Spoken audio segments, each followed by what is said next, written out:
Haleluya, haleluya, haleluya.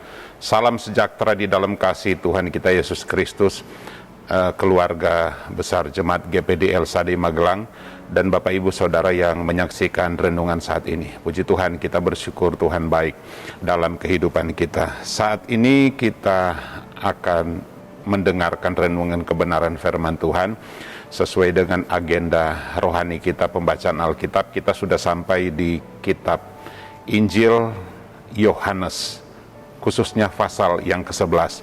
Jadi sepanjang hari ini saya berharap juga Bapak Ibu dapat menyempatkan diri untuk membaca Injil Yohanes pasal 11.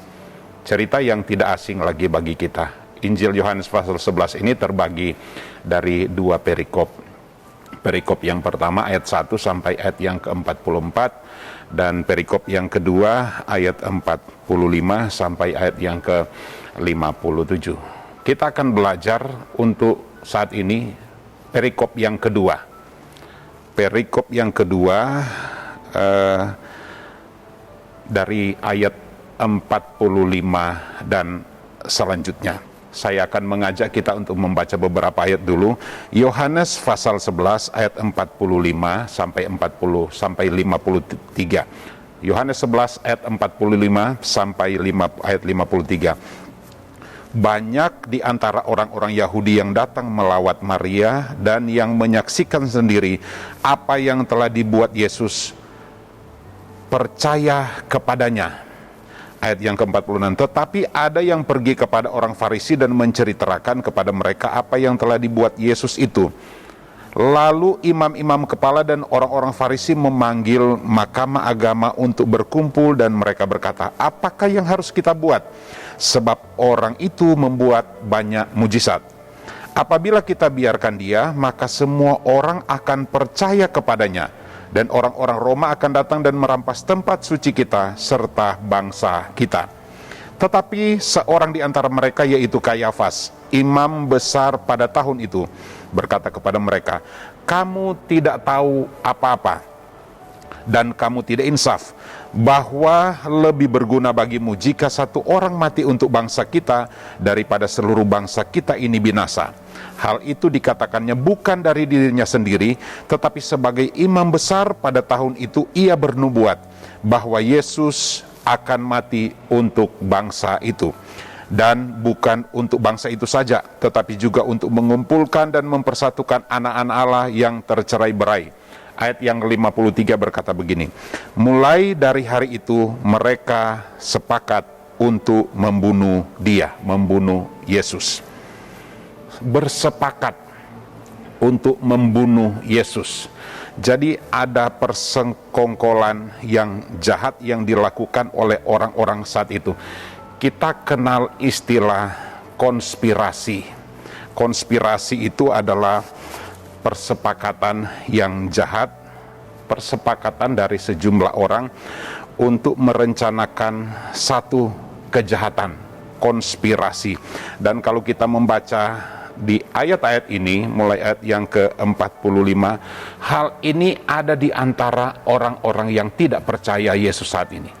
Saat itu mereka berkonspirasi, merancangkan hal yang buruk, hal yang baik, hal yang tidak baik, maksudnya hal yang jahat untuk mereka lakukan kepada Yesus. Yohanes pasal 11 ini sekali lagi menceritakan tentang, khususnya ayat yang pertama sampai 44, tentang perbuatan mujizat Yesus yang luar biasa. Ini merupakan perbuatan mujizat Yesus yang terakhir, sebab ketika peristiwa ini terjadi, Yesus dalam persiapan untuk melaksanakan kehendak Bapa. Apa kehendak Bapa? Dia akan menuruti kehendak Bapa, di mana dia akan dimuliakan. Dengan jalan dia harus mati di kayu salib, dikuburkan, dan bangkit. Kita akan belajar apa dan bagaimana respon orang-orang yang saat itu. Ketika mereka menyaksikan, tentu bukan sedikit orang yang melihat. Ada yang percaya dengan iman, sehingga mereka mengakui perbuatan mujizat Yesus, tetapi ada yang menolak, ada yang tidak percaya, ada yang melawan, ada yang tidak mengimani akan perbuatan Yesus. yang sudah dia lakukan, mujizat yang luar biasa. Sebagai perenungan bagi kita, hal ini memang sudah menjadi bagian, artinya pelayanan kita, penolakan orang-orang tertentu ketika kita memberitakan Injil, memang hal ini sudah menjadi bagian kita di dalam kita melaksanakan pelayanan.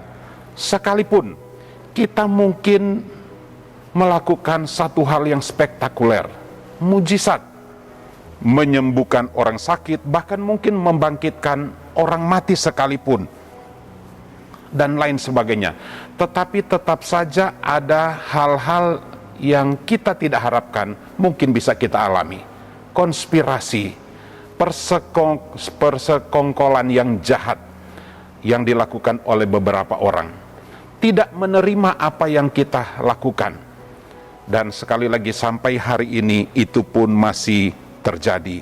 Sekali lagi, konspirasi, persekongkolan yang jahat, persepakatan untuk membunuh Yesus. Kita membaca di ayat-ayat ini, Yesus mau mereka bunuh. Yesus menjadi sasaran kejahatan, rencana kejahatan mereka. Dengan kata lain, Yesus mengalami kesoliman dari orang-orang yang ada saat itu. Kita akan belajar beberapa hal tentang apa saja yang akan Yesus lakukan atau rencana Allah di balik semua hal-hal yang tidak baik yang terjadi. Pelajaran yang dapat kita ambil, saya mencatat di sini hanya ada 2 bagian. Yang pertama, menjadi perenungan bagi kita. Rencana dan kehendak Allah tetap terlaksana, dan tidak ada yang dapat menggagalkan sekalipun di tengah-tengah konspirasi yang jahat. Jadi seperti apapun manusia berusaha menggagalkan suatu rencana Allah, tidak mungkin. Sebab rencana Allah itu pasti terjadi. Cuma kita manusia kadangkala berpikir kalau kita berjalan dalam rencana Allah, maka Allah akan mengatur semua segala sesuatu baik, indah, lancar, dan lain sebagainya. Memang Allah pun kadangkala berbuat demikian. Tetapi ada waktu-waktu dan kesempatan tertentu Tuhan pun mengizinkan dalam Dia melaksanakan rencananya bagi kita, kita pun akan mengalami hal-hal yang tidak seperti yang kita kehendaki. Ada hal-hal yang tidak baik yang kita alami. Roma 8 ayat 28 berkata begini, Allah turut bekerja dalam segala sesuatu untuk mendatangkan kebaikan. Segala sesuatu di sini termasuk di dalamnya hal-hal yang tidak baik, hal-hal yang buruk, termasuk di dalamnya ada konspirasi-konspirasi jahat dari orang-orang tertentu. Tetapi segala sesuatu terjadi untuk mendatangkan kebaikan. Sebab ketika Yesus pun dalam pelayanan ada amarah dari orang-orang Yahudi.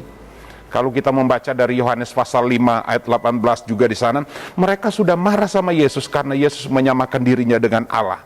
Sampai Yohanes pasal yang ke-11 ini, mereka juga melakukan hal yang sama. Konspirasi, persekongkolan, persepakatan untuk hal-hal yang jahat dari sejumlah besar orang untuk melakukan hal-hal yang jahat, khususnya terhadap Yesus.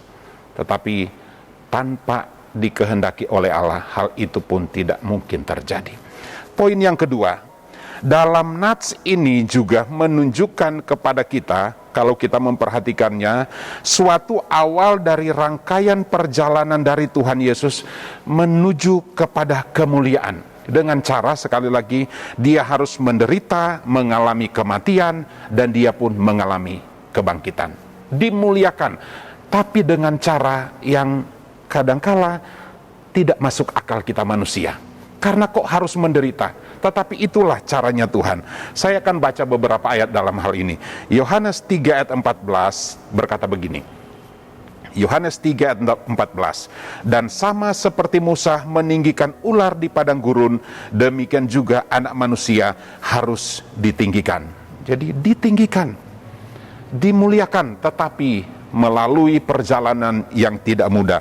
Yohanes 11 ayat 49-50, tetapi seorang di antara mereka, yaitu Kayafas, imam besar pada tahun itu, berkata kepada mereka, kamu tidak tahu apa-apa dan kamu tidak insaf bahwa lebih berguna bagimu jika satu orang mati untuk bangsa kita daripada seluruh bangsa kita ini binasa. Kayafas pun bernubuat tentang kematian Yesus untuk, bahkan bukan hanya untuk satu bangsa, untuk seluruh dunia ini dia mati untuk kita. Yohanes 11, saya lanjutkan ayat 51 dan 52. Hal itu dikatakan bukan dari dirinya, tetapi sebagai imam besar pada tahun itu ia bernubuat. Jadi Kayafas mendapat nubuat dari Tuhan bahwa Yesus akan mati untuk bangsa itu, dan bukan untuk bangsa itu saja, tetapi untuk mengumpulkan dan mempersatukan anak-anak Allah yang tercerai-berai. Jadi ada nubuatan juga dari imam besar saat itu. Sekali lagi, ini adalah perkataan nubuatan dari Kayafas sebagai imam besar. Sekalipun ada konspirasi jahat dari orang-orang Yahudi, siasat yang jahat, tetapi hal itu dipakai oleh Allah untuk maksud penyelamatan semua manusia, khususnya bagi mereka yang percaya. Biarlah ini menjadi penghiburan bagi kita. Ada banyak tantangan yang harus kita hadapi, mungkin konspirasi-konspirasi jahat, persekongkolan yang jahat, ada kesepakatan-kesepakatan yang jahat, tetapi mari kita tetap percaya bahwa dalam pelayanan Tuhan pasti menolong kita. Bapak, Ibu, Saudara yang terlibat dalam pelayanan menghadapi tantangan dimanapun kita berada, mari kita tetap semangat untuk melayani, sebab rancangan Allah selalu indah bagi kita. Saya baca beberapa ayat untuk menutup renungan saat ini. Ayub 42 ayat yang kedua berkata begini, aku tahu bahwa engkau sanggup melakukan segala sesuatu dan tidak ada rencanamu yang gagal. Yosua 21 ayat 45 berkata, dari segala yang baik yang dijanjikan Tuhan kepada kaum Israel, tidak ada yang tidak dipenuhi, semuanya terpenuhi. Satu ayat lagi, Yosua 23 ayat 14 berkata begini, maka sekarang, bagian yang kedua, bagian B saja, bahwa satu pun dari segala yang baik yang telah dijanjikan kepadamu oleh Tuhan Allahmu, tidak ada yang tidak terpenuhi, semuanya telah digenapi bagimu, tidak ada satupun yang tidak terpenuhi. Jadi dari semua rancangan Allah yang untuk kita orang percaya laksanakan, sekalipun ada banyak tantangan, ada mungkin banyak kendala, tetapi rencana Allah itu tidak pernah gagal. Mari kita tetap percaya kepada Tuhan, sebab Tuhan kita tetap bekerja sekalipun di situasi-situasi yang menurut kita situasi yang tidak baik, sebab rencana Allah tidak pernah gagal dan tidak ada satu kuasa pun yang dapat menggagalkan hal itu. Puji Tuhan, Tuhan memberkati kita semua. Mari kita berdoa. Ya Tuhan, terima kasih karena kami keluarga besar Jemaat GPD El Shaddai Magelang dibenarkan karena iman, dan kami umat-Mu hidup dalam damai sejahtera dengan Allah oleh karena Tuhan Yesus Kristus. Terima kasih. Ada banyak hal yang kami hadapi hari-hari ini, tetapi kami yakin dan percaya rancangan Tuhan bagi kami tidak pernah gagal dan tidak pernah berubah. Banyak kesulitan, tapi Engkau tetap merencanakan dan merencanakan yang terbaik bagi kami. Bawa kami untuk tetap percaya dan berserah kepada Tuhan. Terima kasih. Di dalam nama Tuhan Yesus Kristus kami minta doa ini. Haleluya, haleluya, haleluya. Amin.